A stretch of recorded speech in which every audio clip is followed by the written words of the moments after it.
transport sector accounts for 20% of global CO2 emissions and is the second largest carbon polluting sector worldwide. Portuguese manufacturer CaetanoBus are changing collective mobility worldwide through their efficient buses and electric and hydrogen solutions, and is building a more sustainable future for mobility. I sat down at the COP28 talks here in Dubai to talk to the CCO of CaetanoBus, Nuno Carvalho. So this is your first ever COP. What has made you decide to come this year in particular? The fight against climate change is something that is responsibility of all the companies. We as CaetanoBus and our shareholders, we are working hard to support the decarbonization. And so this is the perfect place to know what is state of the art of a lot of technologies and what is being done by other companies, and to partnership if it makes sense as well. What's been the most interesting aspect for you for this year's COP28?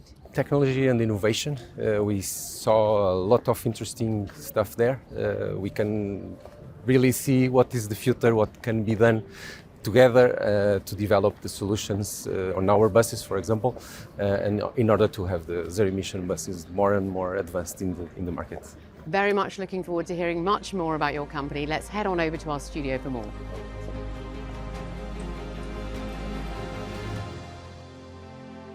So Nuno, fantastic to have you here, right in the thick of it of COP28. Yeah, great pleasure. Well, reports show that the transport sector accounts for up to 20% of carbon emissions worldwide. It's the second biggest polluter as well. So what exactly are you doing to help try and change this? Yes, CaetanoBus is developing zero-emission solutions for the public transportation from urban, interurban, airports, and also long-range segment as well. It's our, let's say, big effort to support the decarbonization of the cities, the world, Europe, the world, and it's been a good challenge for us.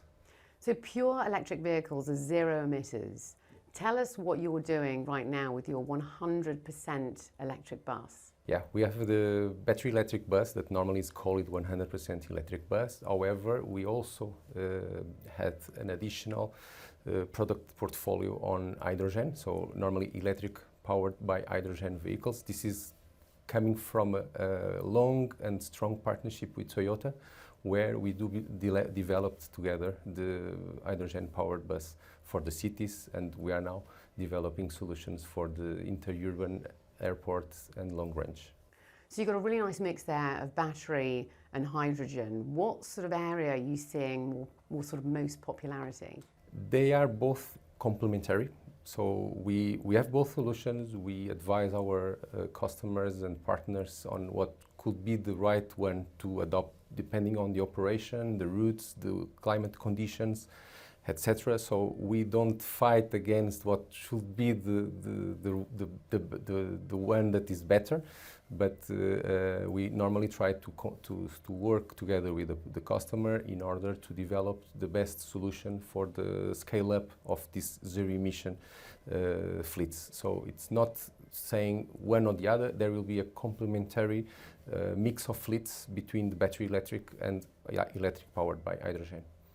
Will you in fact lead the European framework when it comes to hydrogen electric buses? So tell us more about these agreements, and Toyota you mentioned as well. How did that come about? Yes, so starting from Toyota, it's a long relation between Salvador Caetano Group, where the first European factory of Toyota was established in Portugal together with our group. So this is a very interesting start of this relation and strong partnership.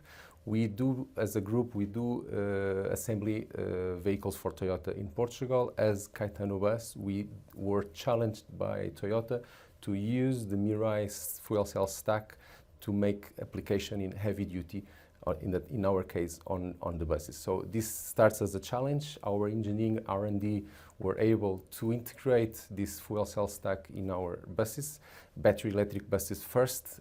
It was the one that was initially developed. Now, together with Toyota, we present 2 years ago, or almost 3 years ago, the fuel cell power bus that is being, let's say, the star of our product. And together we are developing the European market, being leaders. Early this year we were announced as the leader of the European market on hydrogen buses, and we are indeed successful in some big projects, mainly in Germany and France, with the frame agreements for the coming 5-6 years, but not jeopardizing other markets as Spain, Italy, Portugal, which is our home market. The technology is there, but do you think communication is, especially when it comes to the private sector and governments, and what exactly are you doing in this regard to try and lobby this sector a little bit more? Absolutely, yes. This is one small and big issue, because there is funds. The European Union has released a lot of funds for the decarbonization and also to support the zero-emission transition of the fleets. However, there is not really good guidance. So the operators are looking for the cheapest solution in the market to meet the zero-emission transition. However, it's not meaning that at the end it will be the best approach if it goes directly to battery electric or hydrogen. We need to have understanding clearly what are the routes, what are the operations constraints, and then to apply the right technology. Because if we just use the funds as a private company, we do believe, okay, it needs to have some profitability, and there is a need to choose the cheapest solution. But at the end, we need to work together with these partners, let's say partners, in order to offer the right solution, the best compromise, because when it comes to 100 units of replacement from diesel to zero emission, if it's done by or through a battery electric solution only, might not be able to cope with all the conditions. Let's say if the weather is too hot or too cold, the hydrogen powered bus has much more autonomy, so it should be this type of constraints that needs to be analyzed, and to make sure that the customer will not today make a huge investment on this transition using the funds, but then in 10 years will not be the right solution for them. So as you mentioned, obviously you've got hydrogen on the one hand and batteries on the other. Can you give us a little bit more of an explanation on the benefits of both and how they maybe work together? Because I know hydrogen still has to have some sort of battery power as well. Yes. So how do they work hand in hand? Yeah, absolutely. So the battery electric bus has a limitation of space to have the number of batteries required to have as much as possible energy on board.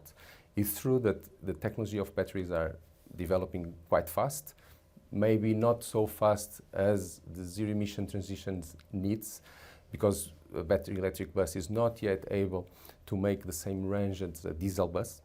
But in another hand, the battery electric bus is having some other limitations in terms of autonomy. When it comes to very cold weather or hot weather, the autonomy is impacted, and then there is some constraints on the daily operation in the cities. If we look at the same profile of operation with the electric powered by hydrogen, this vehicle, technically speaking, is the smallest battery pack. We have the tanks for the hydrogen and the fuel cell stack that produce energy thanks to the hydrogen on the board. And the vehicle has a more flexible range, so similar to a diesel bus, but it is a zero emission, and in terms of autonomy, it gives exactly or more or less the same autonomy as a diesel bus. So the operator can choose and can use this type of vehicles in a more demanding operations if it's the case. So where do you see the role of electric vehicles and hydrogen-powered vehicles, buses of course, where do you see this within the energy mix, and where are you hoping to take that within your company? City centers, I would say battery electric it will work perfectly. So the mileage that is needed for the daily operation is not too high. So even though the heat of or the cooling may affect autonomy, it will always make this type of operations, and it's a zero emission, so perfect fit for purpose. When it comes to long distance range or some more intensive operations like intercity, or in some cases airports where, for example, in Dubai, it's very hot, the air conditioning is at full power every day, the autonomy of the battery electric is impacted, and it's really needed to have the solution, alternative solution of the hydrogen. And as well for big scale fleets, hydrogen should be thought or considered as seriously, because it's really the best solution for big scale operations. Any battery electric vehicle needs one charger for every 2 buses, at least as of today. We never know in the future, but if the investment is done today for 100 buses, you need to have 50 chargers. It means that in terms of space at the depot, it costs, because it's space, it's an asset of the company that is being used to get full day charger standalone. And this is the type of constraints that hydrogen powered buses don't require, because it's enough to have a station. Can be public, can be private, and this is, let's say, the big advantage of flexibility for the customers, for the operators.